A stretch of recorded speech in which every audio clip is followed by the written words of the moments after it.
Il n'y a pas de doute d'abord en règle générale que les animaux sont beaucoup plus intelligents que ce que l'on croit.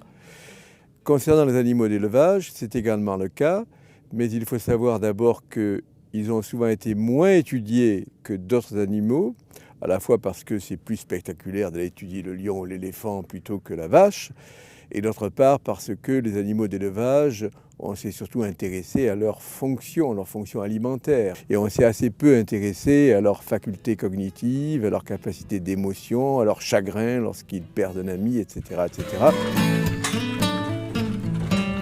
Sur le cochon, on sait pas mal de choses. Et il y a un consensus pour considérer que le cochon est certainement un des animaux les plus intelligents parmi les animaux de la ferme. À travers différents types d'études, l'une des plus spectaculaires concerne la reconnaissance dans le miroir.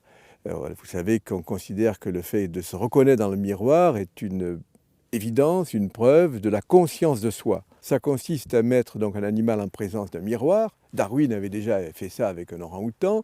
De façon générale, l'animal est assez dérouté. Au début, il ne sait pas, il n'a jamais fait cette expérience-là. Le plus souvent, il tourne derrière pour voir s'il n'y a pas quelque chose derrière.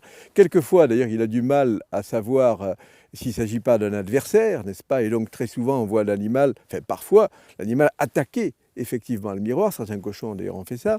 Et puis, à partir d'un certain moment, certains animaux, au moins, sont capables de comprendre que ce qu'on voit dans le miroir, c'est leur propre image.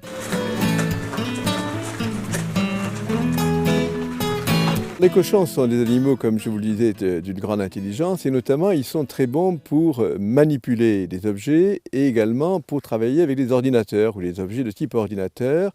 Des expériences très, très spectaculaires ont été faites en particulier à l'université de Pennsylvanie et notamment avec un cochon qui s'appelle Hamlet, donc c'est facile de se rappeler de ce nom-là. Et cet animal, on lui permet de jouer avec une manette, n'est-ce pas, avec une sorte de Game Boy, n'est-ce pas, pour essayer de bouger un objet et de faire entrer une petite balle dans une plage bleue de l'ordinateur.